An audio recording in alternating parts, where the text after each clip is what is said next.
My name is Monica, and this is the story of one night, one dinner, one waitress that showed me how ugly people's assumptions can be. It's the story of how I was disrespected, ignored, and insulted, not because of anything I did, but because of the color of my skin. This story is about pride, about anger, about standing up for yourself even when it feels easier to stay quiet. And maybe, just maybe, it's about why I walked away that night feeling oddly proud of myself for being rude. The restaurant was nearly empty. Tables sat spotless and untouched, candles flickering quietly. My mom and I chose a booth by the window. We were ready to relax, to enjoy a simple meal together. But the minutes dragged on.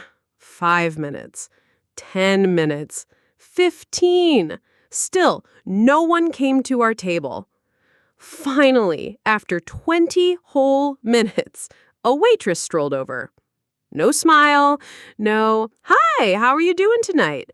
No warmth at all, just a flat bored voice.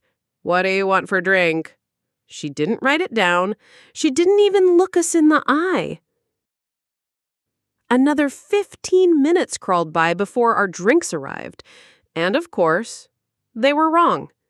When my mom gently pointed out the mistake, the waitress rolled her eyes. Rolled her eyes. Like serving us was an inconvenience. Like our presence was a burden. She snatched up the glass and walked away without a word. I tried to let it go, but then I overheard her. She was standing near the host stand, whispering, or at least she thought she was whispering. Her voice carried clearly across the room. She said, "Oh, I hate serving black tables. They never tip well." And there it was, the truth. The reason behind the sighs, the rolled eyes, the cold shoulder. My mom and I looked at each other. We were the only black people in that restaurant. Her words weren't just about some table, they were about us. And she wasn't even embarrassed to say it, not even trying to hide it. My heart was pounding. Part of me wanted to scream. Part of me wanted to cry.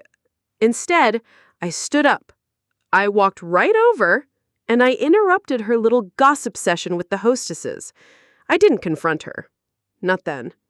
I just asked, calm and polite, "Excuse me, where's the bathroom?" The look on her face told me everything. She knew I'd heard, but I didn't give her the satisfaction of reacting. I walked away. When I came back from the bathroom, everything had changed because my boyfriend and his mom had arrived. They are both white.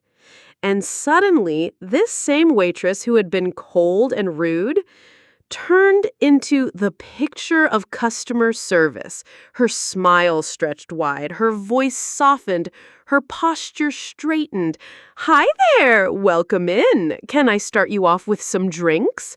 Attentive, friendly, almost too friendly. I sat there silently fuming, watching her play this role like she was auditioning for an award. The rest of the meal was smooth. Our food came quickly.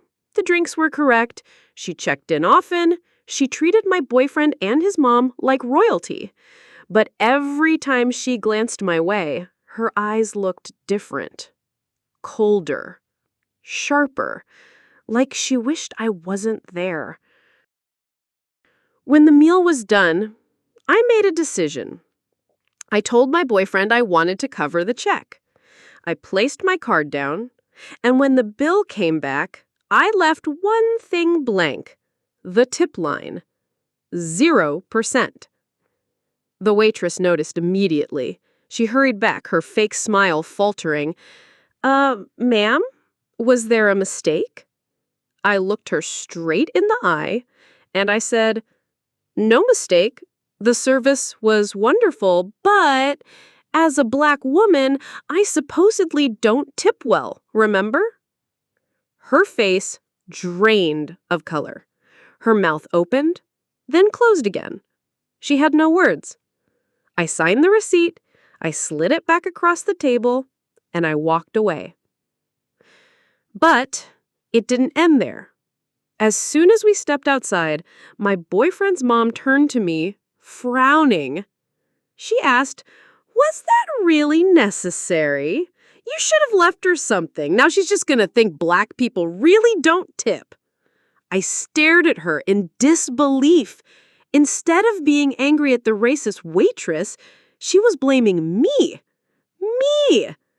I felt my chest tighten with frustration. But I didn't argue. I didn't explain. I just walked away, holding on to one single thought.